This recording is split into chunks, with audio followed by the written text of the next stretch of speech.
কোন তারিখে জন্মানো মানুষগুলো অত্যন্ত ভালো হয় এবং কোন তারিখে জন্মালে মানুষ খারাপ হয়। আমাদের জীবনে তারিখের ভূমিকা কি?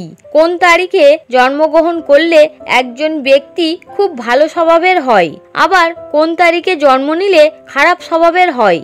কোন তারিখে জন্ম নিলে একজন মানুষ নৈতিকভাবে ভালো হয়, আবার কোন তারিখে জন্ম নিলে খারাপ হয়। এই সব কিছুই আজ আপনারা জানতে পারবেন এই ভিডিওটির মাধ্যমে। এছাড়াও জানতে পারবেন বিভিন্ন তারিখে জন্মানো মানুষের চারিত্রিক বৈশিষ্ট্য কেমন। তাহলে আসুন এই তথ্যটি আপনাদের সাথে ভাগ করে নেব এই ভিডিওতে। নমস্কার বন্ধুরা, ঈশ্বর ভক্তি চ্যানেলে আপনাদের সকলকে স্বাগত জানাই। জীবন এক রহস্যময় যাত্রা, যেখানে আমরা নানান মানুষের সঙ্গে মিলিত হই। কেউ হয়ে ওঠে আমাদের সবথেকে কাছের বন্ধু, আবার কেউ কখনো কখনো শত্রুতে পরিণত হয়। কিছু কিছু মানুষ আমাদের জীবনে আশীর্বাদ হয়ে আসে, আবার কিছু মানুষ আমাদের পরীক্ষার কারণ হয়ে দাঁড়ায়। এই প্রশ্নের উত্তর খুঁজতে গেলে আমরা সংখ্যাতত্ত্বের রহস্যময় জগতে প্রবেশ করি। সংখ্যাতত্ত্ব অনুযায়ী কিছু নির্দিষ্ট জন্ম তারিখের মানুষ আমাদের জন্য জীবনে অত্যন্ত গুরুত্বপূর্ণ ভূমিকা পালন করে। কেউ আমাদের জন্য সুখ সাফল্য এবং সমর্থন নিয়ে আসে, আবার কেউ আমাদের জীবনে সমস্যা ও বাধার সৃষ্টি করে। তবে এই সংখ্যা কি সত্যিই আমাদের জীবনের সম্পর্কগুলোকে নির্ধারণ করে, নাকি আমাদের আচরণ ও সিদ্ধান্তই সম্পর্কের মূল ভিত্তি? এই বিষয়ে এক সাধু কি বললেন সেটাই এই ভিডিওতে তুলে ধরতে চলেছি। তবে ভিডিওটি শুরু করার আগে আপনারা যারা এই চ্যানেলে নতুন, তারা অবশ্যই চ্যানেলটি সাবস্ক্রাইব করুন এবং বেল বাটনে প্রেস করুন এই রকম আরো অনেক নতুন ভিডিওর নোটিফিকেশন পেতে। এবার চলুন জেনে নেওয়া যাক এই তথ্যটি কি। পাহাড়ের কোলে সবুজে ঘেরা এক আশ্রম, যেখানে সন্ধ্যায় আরতি হচ্ছে। বকুল ফুলের মৃদু সুগন্ধ বাতাসে মিশে আছে। চারিপাশের নিস্তব্ধতা ভঙ্গ করে ভক্তদের মন্ত্র উচ্চারণ কানে আসছে। আশ্রমের শিষ্যরা গুরুদেবের আসনের সামনে বসে আছেন। গুরুদেব তাদের সঙ্গে গুরুত্বপূর্ণ বিষয় নিয়ে আলোচনা করবেন। গভীর রাত পর্যন্ত আশ্রমে মানুষের ভিড় থাকে। শিষ্যদের পাশাপাশি বাইরের গ্রাম থেকে অনেকে এসেছেন গুরুদেবকে দর্শন করতে।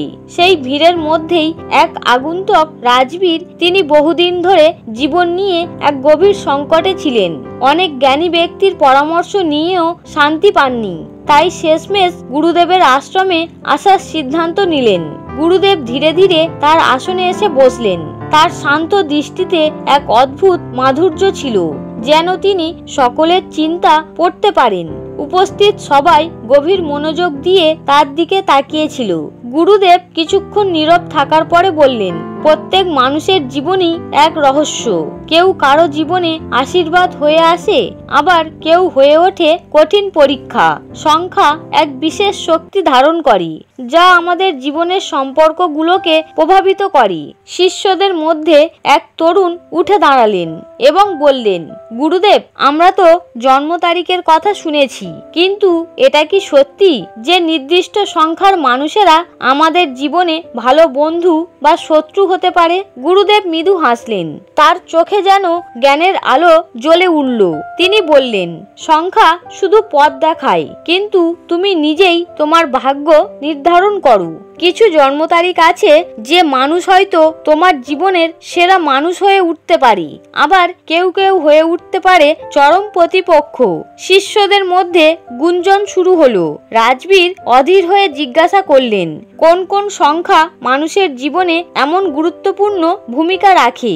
গুরুদেব ধীরে ধীরে বলতে লাগলেন, 2, 5, 6, 11, 14, 15, 20, 23, 24, 29 এই তারিখগুলোতে জন্ম নেওয়া মানুষেরা হয়তো তোমার জীবনে ভালো বন্ধু হলেও হতে পারে, নয়তো বড় শত্রু হতে পারে। সবাই অবাক হয়ে গেল। কেউ কেউ তাদের নিজের জন্ম তারিখ নিয়ে ভাবতে লাগলো। গুরুদেব এক এক করে সেই সংখ্যার ব্যাখ্যা করতে লাগলেন। 2 তারিখে জন্মানো ব্যক্তিরা শান্ত, সহানুভূতিশীল এবং অনুভূতি প্রবণ হয়।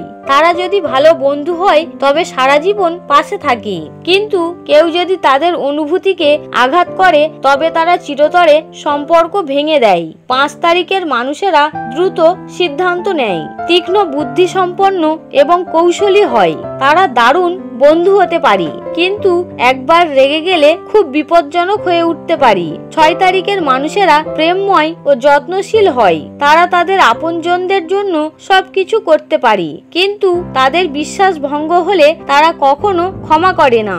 11 তারিখের ব্যক্তিরা আধ্যাত্মিক দৃষ্টিসম্পন্ন এবং গভীরভাবে চিন্তা করে। তারা ভালো বন্ধু হলে অতুলনীয়, কিন্তু শত্রু হলে অত্যন্ত শক্তিশালী।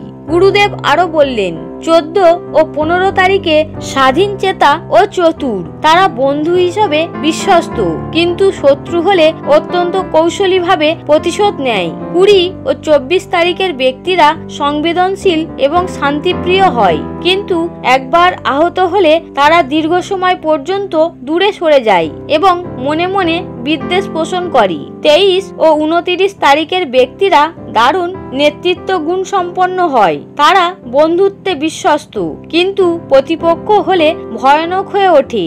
শিষ্যদের মুখে বিস্ময়ের ছাপ। তারা নিজেদের জীবনের বিভিন্ন মানুষের কথা ভাবতে লাগলো।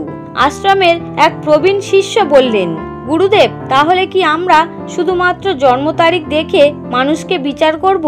গুরুদেব মৃদু হেসে বললেন, সংখ্যা একটি পথ নির্দেশ করে, কিন্তু তোমার নিজের কর্মই তোমার প্রকৃত পরিচয়। মানুষ জন্ম সংখ্যার প্রভাব বহন করলেও তার ব্যক্তিত্ব তার নিজের সিদ্ধান্ত অভিজ্ঞতার মাধ্যমে গঠিত হয়। তুমি যদি সদাচারী হও তবে শত্রুও তোমার বন্ধু হয়ে যাবে, আর যদি তুমি দুরাচারী হও তবে বন্ধুরাও একদিন তোমার বিপক্ষে দাঁড়াবে। রাজবীর আবার অবাক হয়ে গেল। তার এতদিনের সংশয় দূর হয়ে গেল। তিনি বুঝতে পারলেন সংখ্যা মানুষের ব্যক্তিত্বের একটি মাত্র দিক, কিন্তু প্রকৃত বন্ধুত্ব, শত্রুতা এবং সম্পর্ক নির্ভর করে মানুষের আচার ও নীতিবোধের উপর। সন্ধ্যা গড়িয়ে রাত নামলো। আশ্রমের বাতাসে গুরুদেবের শিক্ষার শব্দ প্রতিধ্বনিত হলো। শিষ্যরা আজ নতুন এক উপলব্ধি নিয়ে আশ্রম থেকে বেরিয়ে গেল।